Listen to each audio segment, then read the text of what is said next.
Hello, and welcome to another episode of Mad Scientist Brewing Beer Education Series.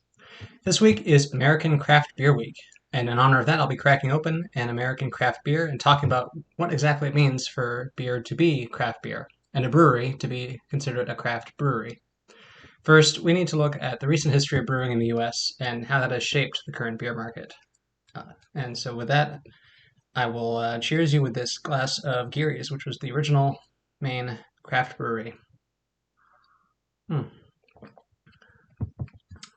Actually, might as well show the can too. I'm drinking Gary's London Porter. Not one of the very first, but certainly one of the first it's had, and a very traditional old style London Porter. Anyway, going back to US beers here.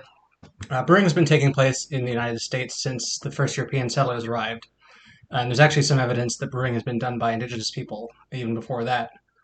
And for the early part of the country's history, brewers drew from the British tradition of making beers, and styles like porter were common, although many American brews were made with local ingredients like molasses or six-row barley malt, as well as American hops. Later on, German immigrants brought their brewing techniques with them, including methods of lager brewing, which introduced Americans to Pilsners, and now the American Pilsner has become pretty much ubiquitous on our market and around the world. The Old World recipes were adapted to American ingredients by using brewing adjuncts like corn and rice to help the protein-heavy American malt create a light-bodied, clear, and golden lager.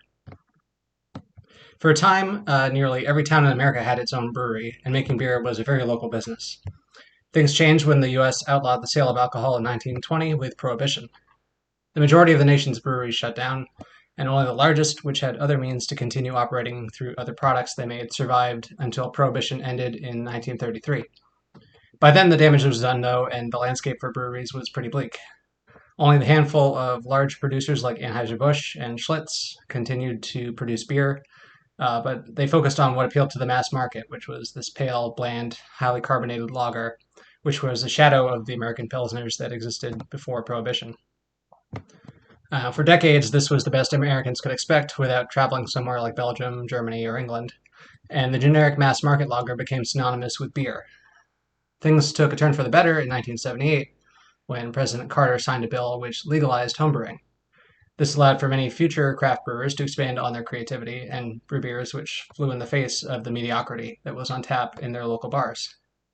Places like Gary's Brewing and Grady McDuff's Brewing Company in Portland, Maine, opened to show a tradition of British beers.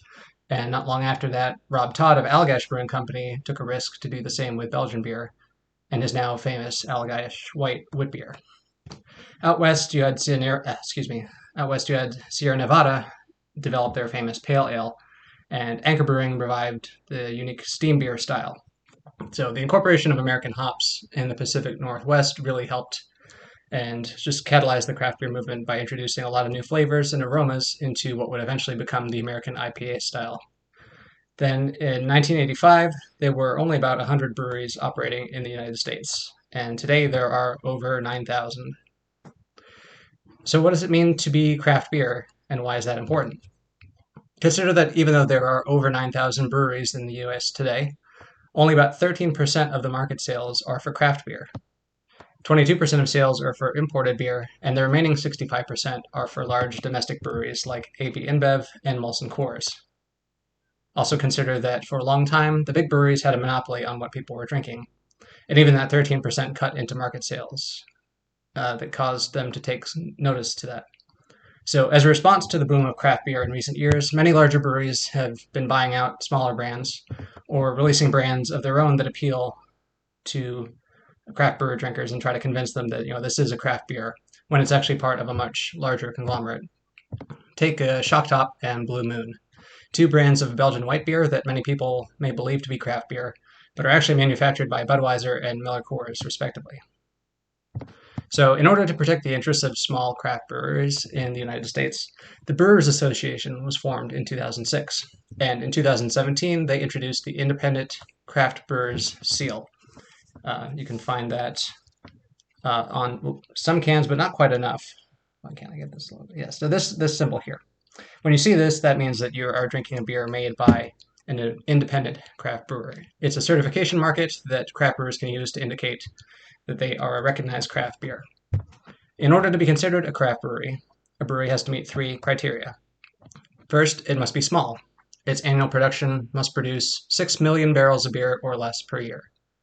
That sounds like a lot, but when you look at some of the really big guys like Budweiser, it's hundreds of millions, so it's quite big. Second, it must be independent.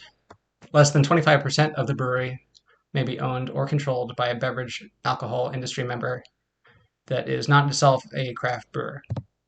And number three, it must be a brewery. It has to have a license with the Tax and Trade Bureau, or the TTB, and it must be actively producing beer. So a hallmark of craft brewers is innovation, whether working to revitalize traditional styles of beer or working to create brand new ones like the recent Hazy IPA. They're also very involved in their communities through local philanthropy and sponsorships. After all, craft beer is local beer, and these breweries would not exist without local support. All the more reason that when you're making your choice of what beer to buy, you should look for the label and choose an independent craft brewer, especially during American Beer Week. Like I said, though, unfortunately, as I was looking through my beer fridge, a lot of my local Maine breweries did not have this logo on here. So if you are watching this and you are an independent craft brewer in Maine, make sure that you get this on your can art. It's important. People look for this as a sign of independence and local good quality beer. All right, so that is all I have. I hope you're enjoying Craft Beer Week, and if you didn't realize it was American Craft Beer Week, it is, so go grab yourself a nice American craft beer, whether it's from Maine or somewhere else in the States. And until next time, cheers.